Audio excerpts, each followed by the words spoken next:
कुछ अपने बारे में तो सोच लो ना। जब तुम्हारी ये नैया छूटेगी वह दिन तुम क्या करोगी?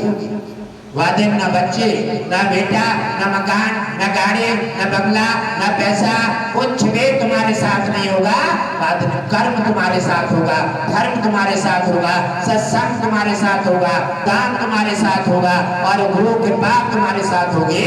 और इन चीजों से तुमने मतलब रखे नहीं, संसार से मतलब रखो, लेकिन कुछ समय आप अपने लिए रखाओ, अपने लिए समय निकाल दो।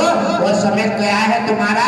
सत्संग का, दरबार का, गुरु कृपा का, तीर्थ का और तपस्या का और दान का। ये समय अवश्य निकालो, चाहे कैसे भी निकालना पड़े। अरे कुछ अपने लिए कर लो, अपने खाते में डाल लो, वरना दुनिया ये झटका लगेगा। और एक मुट्ठी रेत बना करके ये सबका हुआ है, तुम्हारा नहीं, ये सबका यही होता है।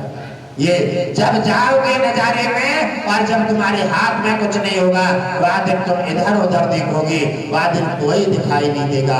न बेटा, न पति, न पत्नी, न गाड़ी, न बंगला, और जो दलाली और छल कपट से दौलत कमाई है वो भी एक एक धेला तुम्हारा जहीं रह जाएगा। वह दिन तुम्हारा हाथ खाली होगा। वह दिन क्या तुम्हारे साथ होगा?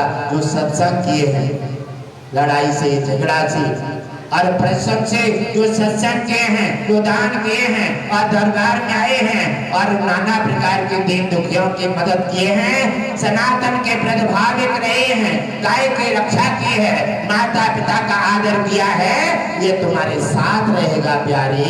और ये तुम्हारे खाते पूंजी में दाखिल रहेगा।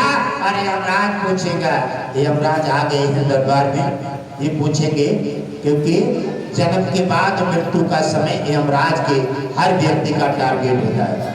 यानी कोई सोचे कि मैं यमराज के पल्ले में न जाऊं, कोई नहीं बचेगा, क्योंकि जन्म के बाद यमराज का ही रिश्ता है। यमराज पूछेगा, अरे बंदे क्या करके आया है? जब वो किताब खोलेगा तो वहां जीरो पर है, कुछ है ही नहीं, क्योंकि तुमने केवल धरती का कमाया है, जहाँ गाड़ी बंगला दिखावा की संपत्ति कमाई है। और जब वहां के अपने लिए कुछ कमा के नहीं गए, बेटा के लिए, बेटी के लिए, पति के लिए, पत्नी के लिए पूरा जीवन समर्पित कर दिया और आप अपना खाता जो था खजाना खाली कर दिया, जो लाए वो आगे खत्म कर दिया। यमराज पूछ रहा है, मैं क्या पूछ रहा हूं? कुछ किया है? लेकिन कुछ किया नहीं है, सिर झुक गया है, कुछ जबान उठ नहीं सकती, आंखें मिल नहीं सकती। आंखें कब मिलेंगी? जब हम कुछ अच्छा करेंगे।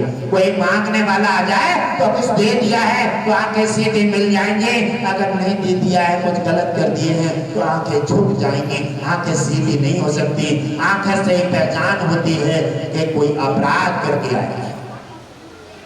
और यमराज कहता है कि तूने अगर कुछ नहीं किया है तो क्या होगा तेरा? 84 लाख योनियों में फिर से तुझे दाखिल किए देता हूँ, जहाँ आओगे गिजाई जैसा मुर्गा बकरा, और जैसे अपराध किए हैं उन्हीं में फिर दाखिल हो जाओगे। इसलिए आज मानव जीवन धरोहर का कुछ भी प्राप्त नहीं हुआ। आप आए और झंझट झेले, परेशानी उठाई और मानव जीवन में आए, लेकिन कोई आपको आनंद नहीं मिला, आपने कुछ कर नहीं पाया। इसलिए बार बार गुरुदेव आपको बार बार जगाने का काम करते हैं, आप अपने लिए कुछ जरूर करो। बेटा हो, बेटी हो, पति हो, पत्नी हो, माँ हो, बहन हो, मामा हो, नानी हो, नाना हो, अपने लिए जरूर कमाओ और दान पुण्य सेवा सत्संग का अवश्य ही जुड़ो। और जुड़ करके अपना समय निकालो, 1 दिन सत्संग का, 4 दिन सत्संग का, दरबार का, ये घर से अपना समय बचा लो। जब पूरे महीना तुम्हारा काम करेंगे और 3 दिन सत्संग और दरबार का समय आएगा तो अवश्य दाखिल होंगे, क्योंकि जीवन में कुछ हमें भी अपने लिए भी कमाना है। कमाना है कैसे? गुरुदेव ने बहुत महत्वपूर्ण आपको मार्ग दे दिए हैं, क्योंकि आपको मार्ग कुछ पता नहीं। यहाँ गुरु ही तो बताता है मार्ग, और गुरु ने कहा है कि सबसे पहले आप सत्संग का ध्यान रखिए, सत्संग में लापरवाही मत कीजिए, सत्संग जी मत बातें मत बनाइए, बातें यहाँ चल जाएंगी, क्योंकि हमें फोन नहीं पता चला, हमें सत्संग का ध्यान नहीं था। आप बातें क्यों बता रहे हैं? किसके लिए? आप अपने लिए। आप अपना नुकसान कर रहे हैं। गुरुदेव का कोई नुकसान नहीं, गुरुदेव तो अपना फर्ज निभा रहे हैं। आपको पूरा विश्व हमारा परिवार है, आप सब हमारे हैं। हम आपको मार्ग देने का काम एक साथ कर रहे हैं, हम आपको बुद्धि का विकास करने का काम एक साथ कर रहे हैं। आप अपने स्वयं नुकसान कर रहे हैं, आप स्वयं अपनी बातें सत्संग से बना करके दरबार से हटने का काम कर रहे हैं। आप अपना स्वयं नुकसान कर रहे हैं और स्वयं नुकसान का तुम्हें भुगतान करना पड़ेगा। इस विषय में भी आपको जब नुकसान का भुगतान करना पड़ेगा, फिर भी आप गुरु के सामने आकर के आंसू टपकाओगे, फिर भी गुरु जी विचार करेंगे कि तुमने गलती तो की है, फिर क्या कहोगे? मुझे माफी कर दो, हमें जानकारी नहीं थी। बार बार तुम्हें चीख चीख के बता रहे हैं और फिर भी कह रहे हो जानकारी नहीं थी। सब कुछ तुमने जान के किए हैं और जान के करोगे तो उसका भुगतान करोगे। लेकिन फिर भी गुरुदेव जो है दया की मूर्ति है, फिर भी तुम्हारे संकट हटाने में गुरुदेव अपना तन मन धन लगा करके और अपने पूजे तपस्या के लगा करके भी और तुम्हारा संकट हटाने में तुम्हारा सहयोग कर देते। भगवान की जय हो। तीन चीजें अलौकिक हैं, ध्यान कान खोल के सुन लो, और बाकी चीजें हर चीज स्वार्थी है। तीन चीजें अलौकिक हैं, माता, गुरु और भगवान। ये कभी हम देखे नहीं करेगा, इनका माध्यम तीनों का अलग अलग है। भगवान का माध्यम है, तुमने अपराध किए हैं, आप दंड के अधिकारी हो तो आप दंड झेलेंगे, कोई किसी प्रकार का समझौता नहीं करेंगे। आपने गलती की है, आपको श्राप दे देंगे, आपको भुगतान करना पड़ेगा, क्योंकि उनका पुस्तक पर कलम चल गई है। तो उनका काम है कि आपने गलती की है, आप दंड झेलिए। और फिर माता का काम क्या है? माता का काम, बेटा अभी गलती करके जाएगा और गलती करके जाएगा बेटा अगर खाना नहीं खाए, और माता से बेटा चला जाता है और बेटा ने देखा माता खाना खाने जब जा रही है तो देखती मेरा बेटा खाना खाने नहीं गया है और मैंने उसे डांट दिया, मैंने गलती कर ली। खाना खा लेता, उसके बाद कहती थी माता अपने देह को नाना प्रकार से ले लिए घूम रही है, बार बार किसी बहाने से बार बार जा रही है बेटा को देखने के लिए, कहीं मुझे मिल जाए और कैसे भी आके खाना खा ले। माता जैसा हृदय दुनिया में और दूसरा नहीं हो सकता। माता का बार बार प्रयास करती है और जब बेटा नहीं खाता है खाना और बैठता है तो जाती है उसे हाथ पकड़ लेती है, कहती है पागल, आंसू पास लेती है और कहती है मैंने तुझे इसलिए थोड़ी डांटा है, अरे तू गलती करता है इसलिए मैं माता हूँ, इसलिए मैंने तुझे डांट दिया है, चल छोड़ दे, अब चल खाना खा ले पागल। अरे खाना खा ले माता, तू खाना नहीं खाएगी तो माँ भी नहीं खाएगी। अरे माँ जैसा हृदय दुनिया में दूसरा कोई और हो नहीं सकता। और जिसने माँ को दुखा दिया और कभी सुखी नहीं रह सकता। जिसने माँ को दुखाया और जिसने गुरु की आज्ञा का उल्लंघन किया वो यहाँ और वहाँ कहीं तीनों लोग 14 भवनों में कहीं शांति पा नहीं सकता, उसका कभी भी कोई भी उद्धार नहीं होगा। और भगवान के यहाँ भी कितना भी दान पुण्य तपस्या करके चला जाए तो अभी वहाँ उसका मोक्ष और उसका आसन मिल नहीं सकता। माँ से जाते दया कहाँ मिल सकती है? इसलिए अपनों किले में सोती है और तुम्हें सूखे में सुलाती है। कैसे पालती है? अपना 3-3 दिन खाना नहीं खाती। जब उधर का समय आता है, उधर का समय आता है जब अस्पताल पहुंचती है तो वैसे एक सुई इंजेक्शन लगता है ना, तो माँ बड़ी डर जाती है, कहने लगी इंजेक्शन से मुझे डर लगता है। अरे बेदर्दी हो, देखो तो माँ का हृदय। अब कहती है इंजेक्शन लगवाने के लिए मुझे डर लगता है, और कहती है मैं डॉक्टर साहब ऐसे ठीक हो जाऊंगी, मुझे इंजेक्शन मत लगाइए, एक छोटे से सुई से डर लगता है। और समय आता है उधर का, डॉक्टर कहता है चच्चा चाहिए या बच्चा। माँ के पास एक पल भी समय नहीं, और कहती है कि मेरा तो जीवन संतान के लिए है। कैसा विशाल हृदय है। और माँ जाकर के सीधे वृक्ष पर लेट जाती है पेट भरवाने के लिए, और जाकर के लिए जो इंजेक्शन सुई से डरती थी, और वो जाकर के तुम्हारे लिए और जाकर वृक्ष पर लेट जाती है। कहने लगे मेरा बच्चा बचा दो, और मेरा क्या कुछ हो, और जाकर के ऑपरेशन पेट भरवाने के लिए लेट जाती है। और वो संतान जब बड़ी होती है, माता पिता को निकाल करके बाहर कर देते हैं। क्या करोगे ऐसे धिक्कार संतानों का? अरे हमें बेदर्दी हो, ऐसे संसार में ऐसी माँ तुम्हें दोबारा मिलने का मौका नहीं मिलेगा। और जो तुम कर रहे हो ना, वो चिंता मत करो, जो जैसा बोगे वो वैसा ही काटना पड़ेगा।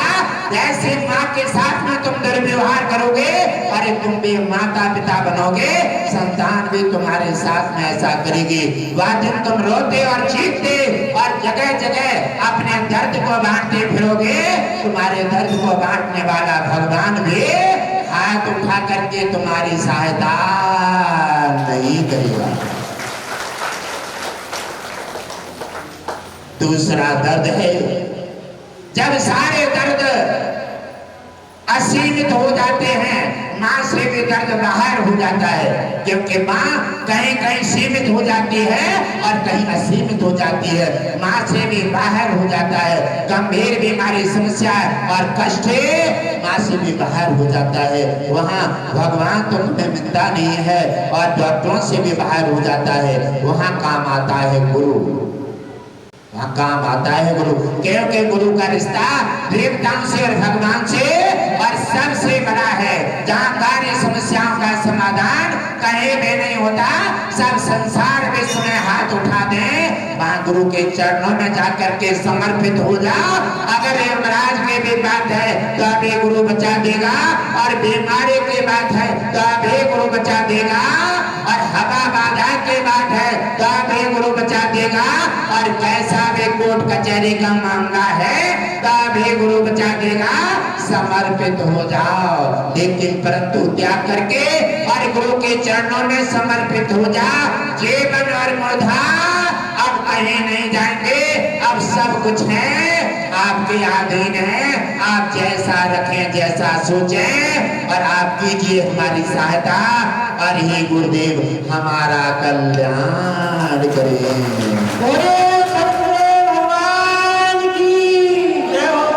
जानते हो गुरुदेव क्या करते हैं?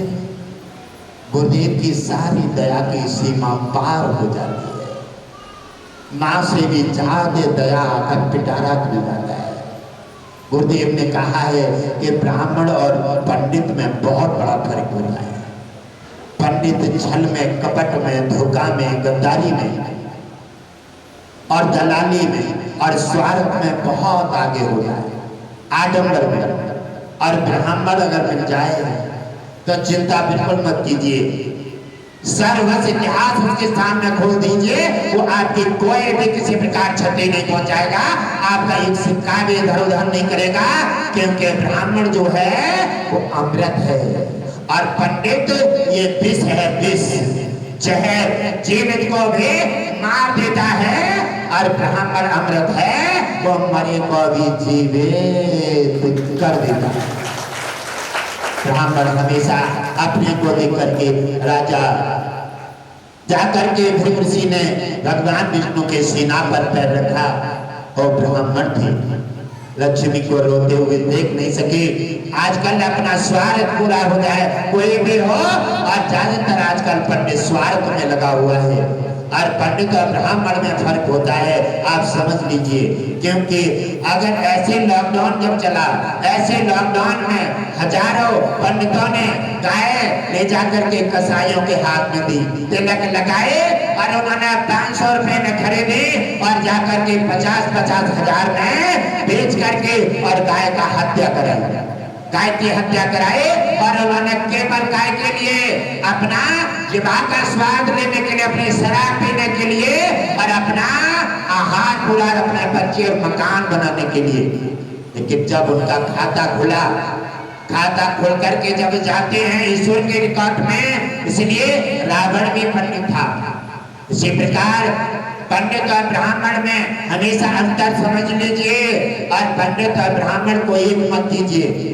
पंडित का और ब्राह्मण का मार्ग अगर एक करके समझ लोगे तो आप समझ लो धोखा खाओगे जीवन में और धोखा खाते रहोगे।